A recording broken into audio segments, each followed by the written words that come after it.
Selamat pagi, salam sehat bagi kita semua.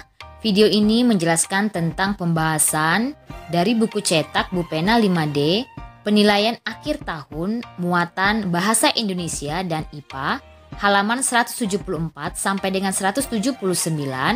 Namun sebelumnya, bagi yang belum subscribe, silakan tekan tombol subscribe dan lonceng notifikasinya agar tidak ketinggalan video-video selanjutnya. Bupena halaman 174 muatan bahasa Indonesia KD 3.3. Bacalah teks di Bupena halaman 174 untuk menjawab soal-soal berikut. Soal nomor 1. Kata kunci yang tepat pada teks adalah jawabannya A. Ozon. Nomor 2. Pokok pikiran pada teks tersebut adalah jawabannya A. Ozon adalah senyawa yang terdiri dari 3 atom oksigen. Soal nomor 3. Kalimat tanya yang tepat untuk kalimat ketiga pada paragraf tersebut adalah jawabannya apa fungsi lapisan ozon. Soal nomor 4. Buatlah kesimpulan dari teks tersebut. Jawabannya adalah jadi lapisan ozon berfungsi sebagai tabir surya yang melindungi planet bumi dari radiasi ultraviolet yang berbahaya bagi makhluk hidup.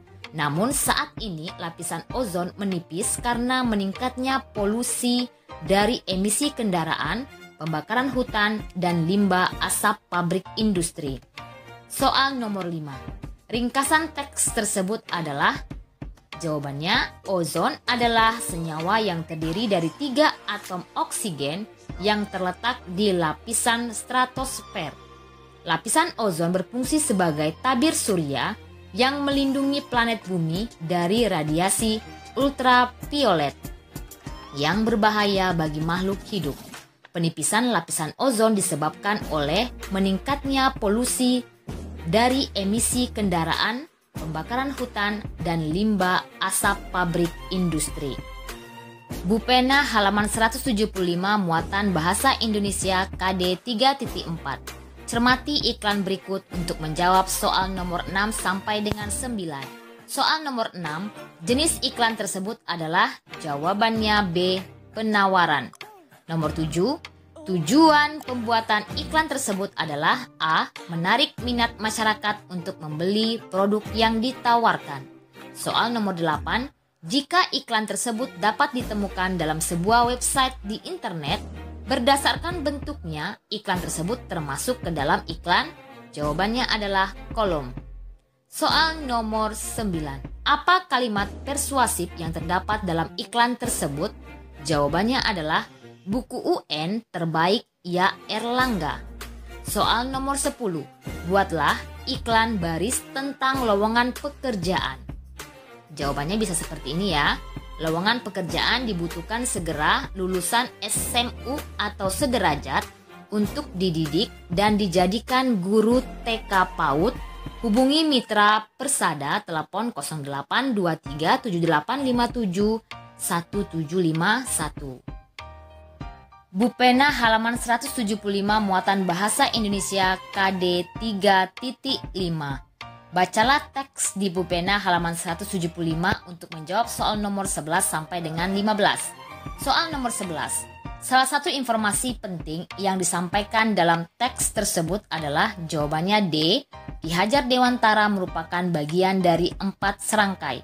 Soal nomor 12. Kalimat tanya yang tepat sesuai dengan kalimat yang dicetak tebal adalah jawabannya B. Kapan berdirinya Putra atau Pusat Tenaga Rakyat? Soal nomor 13. Berdasarkan informasi dalam teks, nama tokoh 4 serangkai yaitu jawabannya Bung Karno, Bung Hatta, Ki Hajar Dewantara, dan Kiai Haji Mas Mansur. Nomor 14. Tuliskan pokok pikiran dari teks tersebut. Jawabannya adalah sejak berdirinya Putra atau Pusat Tenaga Rakyat pada 8 Maret 1943, Ki Hajar Dewantara pindah ke Jakarta. Soal nomor 15. Tuliskan kesimpulan dari teks tersebut. Jawabannya adalah Ki Hajar Dewantara kembali pulang ke Yogyakarta untuk mencurahkan kembali tenaga dan pikirannya pada Taman Siswa setelah Putra berubah menjadi Jawa Pokokai pada 1 Maret 1944. Bu Pena halaman 176 muatan bahasa Indonesia KD 3.8. Bacalah teks di Bu Pena halaman 175 untuk menjawab soal nomor 16 sampai dengan 20. Soal nomor 16. Teks tersebut termasuk teks, jawabannya adalah C, non-fiksi karena teks berisi kejadian faktual. Nomor 17. Gagasan utama pada teks tersebut adalah suku Baduy terbagi dalam dua golongan, yaitu Baduy dalam dan Baduy luar. Soal nomor 18. Peristiwa penting yang terdapat pada teks tersebut adalah, kita buat peristiwa pentingnya dalam bentuk pertanyaan dan jawaban ya. Perhatikan tabel berikut. Soal nomor 1, pertanyaannya siapa yang terlibat dalam peristiwa tersebut? Jawabannya adalah suku Baduy dalam dan suku Baduy luar. Nomor 2, apa perbedaan yang paling mendasar dari kedua suku tersebut? Jawabannya adalah cara menjalankan aturan adat. Nomor 3, apa penyebab peristiwa tersebut terjadi? Jawabannya, masyarakat Baduy luar dianggap sudah terpengaruh dengan budaya luar. Soal nomor 19, apa ciri-ciri teks non-fiksi berdasarkan teks tersebut? Jawabannya adalah dibuat berdasarkan fakta, realita, atau hal-hal yang terjadi dalam kehidupan sehari-hari. Soal nomor 2, buatlah peta pikiran dari teks tersebut. Berikut ini adalah peta pikirannya ya. Suku Baduy itu terbagi dalam dua golongan, yaitu Baduy dalam dan Baduy luar. Perbedaan yang paling mendasar dari kedua suku tersebut adalah terlihat dari cara menjalankan aturan adat. Bu Pena halaman 177 muatan bahasa Indonesia KD 3.9. Cermati surat pada Bu Pena halaman 176 untuk menjawab soal nomor 21 sampai dengan 24. Soal nomor 21, bagian kop surat yang benar adalah nomor, jawabannya A1. Nomor 22, pembuat surat undangan tersebut adalah organisasi pelaksana gebyar seni sastra. Soal nomor 23, berdasarkan surat tersebut, waktu pelaksanaan gebyar seni sastra akan dilaksanakan pada Jumat dan Sabtu 19 sampai 20 Januari 2018. Nomor 24, apakah surat tersebut termasuk surat resmi? Jawabannya adalah iya, karena ciri-cirinya menggunakan kop surat, nomor surat, perihal, kemudian salam pembuka dan penutup yang lazim, dan menggunakan bahasa yang baku. Soal nomor 25, tuliskan perbedaan surat resmi dan tidak resmi beserta contohnya. Surat resmi menggunakan bahasa yang baku, terdapat nomor surat, lampiran, perihal, dan kop surat. Contohnya adalah surat pemberitahuan orang tua siswa. Kemudian surat tidak resmi menggunakan bahasa non-formal, tidak ada nomor surat, lampiran, perihal, dan tidak ada kop surat. Contohnya adalah surat undangan pernikahan, surat undangan ulang tahun. Bu Pena halaman 177 muatan IPA KD 3.6. Perhatikan tabel berikut. Peristiwa nomor 1, gagang sendok terasa panas saat dimasukkan ke dalam teh panas. 2, tangan terasa panas di depan api unggun. 3, knalpot terasa panas setelah mesin sepeda motor dihidupkan lama. Nomor 4, gagang kembang api terasa hangat saat kembang api dinyalakan. Nomor 5, pakaian basah yang dijemur di bawah sinar matahari. Nomor 6, uap panas yang mengalir melalui cerobong ke atmosfer. Pertanyaannya, peristiwa konduksi ditunjukkan oleh nomor. Jawabannya adalah B, 1, 3, dan 4. Soal nomor 2, perpindahan kalor yang sama seperti anak yang merasakan panas api unggun ditunjukkan oleh nomor. Jawabannya adalah D, 3, dan 4. Nomor 3, perpindahan kalor melalui zat perantara dan zat perantaranya juga ikut berpindah dinamakan. Jawabannya adalah konveksi. Nomor 4, mengapa kita tidak boleh memegang secara langsung panci berisi air yang mendidih? Bagaimana cara mengatasinya? Jawabannya, karena terjadi perpindahan panas sehingga panci ikut panas. Cara mengatasinya adalah dengan menggunakan sarung tangan atau handlap untuk memindahkan panci atau memegang gagang panci yang telah dilapisi oleh bahan ebonit. Nomor 5, Tuliskan bagian pada gambar alat setrika yang mempercepat dan memperlambat perpindahan kalor. Jawabannya, mempercepat kalor itu ada pada bagian alas setrika atau bagian paling bawah. Kemudian yang memperlambat kalor adalah pada gagang setrika. Bu pena halaman 178 muatan IPA KD 3.7. Perhatikan ciri-ciri benda berikut. 1. Memiliki bentuk dan volume yang tetap. 2. Memiliki bentuk yang berubah-ubah sesuai wadah. 3. Memiliki bentuk yang tidak tetap. 4. Mengisi seluruh ruang yang ditempati. 5. Zat penyusunnya sangat rapat. 6. Mengalir dari tempat tinggi ke tempat rendah.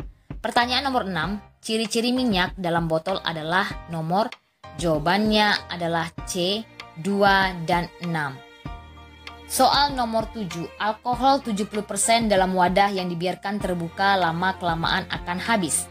Peristiwa tersebut menunjukkan proses. Jawabannya adalah B, menguap. Soal nomor 8. Munculnya titik-titik air pada bagian luar dinding gelas yang berisi air dingin terjadi karena perubahan wujud benda titik-titik menjadi benda titik-titik. Jawabannya adalah gas menjadi cair. Nomor 9, tuliskan proses perubahan wujud pada pembentukan salju. Jawabannya adalah perubahan wujud gas menjadi padat atau disebut mengkristal. Nomor 10, A. Perubahan wujud yang terjadi pada gambar ketika lilin dipanaskan dan ketika lilin kembali didinginkan. Jawabannya adalah ketika lilin dipanaskan, perubahan wujud yang terjadi adalah padat menjadi cair. Kemudian ketika lilin didinginkan, perubahan wujud yang terjadi adalah cair menjadi padat. B. Contoh lain benda yang dapat mengalami perubahan wujud seperti lilin. Jawabannya es batu ketika didiamkan lama-kelamaan akan mencair. Ketika dimasukkan ke dalam freezer akan kembali menjadi es batu. Bu pena halaman 178 muatan IPA KD 3.8. Perhatikan gambar berikut. Pertanyaan nomor 11. Gambar tersebut menunjukkan pemanfaatan air dalam bidang. Jawabannya adalah A. Olahraga. Nomor 12. Urutan siklus air yang tepat adalah. Jawabannya A. Evaporasi, kondensasi, dan presipitasi. Soal nomor 13. Kondensasi merupakan salah satu bagian dari siklus air karena terjadi perubahan wujud dari. Jawabannya gas menjadi cair atau disebut pengembunan. Nomor 14. Tuliskan manfaat air dalam kehidupan sehari-hari. Jawabannya mandi, minum, mencuci, dan untuk pembangkit listrik tenaga air atau PLTA. Nomor 15. A. Apa nama tahap X dalam siklus air pada gambar tersebut? Jawabannya evaporasi atau penguapan. B. Perubahan wujud apa yang terjadi pada tahap tersebut? Jawabannya adalah cair menjadi gas. Bu pena halaman 179 muatan IPA KD 3.9. Soal nomor 16, gabungan dua zat yang masih memiliki sifat asli zat tersebut dan tidak ada endapan jika didiamkan dinamakan. Jawabannya adalah C, campuran homogen. Kemudian soal nomor 17, berikut yang termasuk zat tunggal yaitu. Jawabannya A, gula pasir, garam dapur, dan madu murni. Nomor 18, perak murni dikelompokkan dalam zat tunggal karena. Jawabannya materi yang menyusun perak hanya tersusun satu jenis zat. Nomor 19, tuliskan perbedaan campuran homogen dan campuran heterogen. Jawabannya campuran homogen itu adalah campuran dua zat atau lebih zat yang terlarut sempurna. Sedangkan campuran heterogen adalah campuran dua atau lebih zat yang tidak terlarut sempurna. Soal nomor 20, kelompokkan campuran berikut ke dalam campuran homogen atau campuran heterogen jika mencampurkan kedua zat tersebut. A. Air dan gula pasir termasuk campuran homogen. B. Minyak goreng dan air termasuk campuran heterogen. C. Air dan tanah merah termasuk campuran heterogen. Demikianlah pembahasan soal kita pada hari ini. Terima kasih.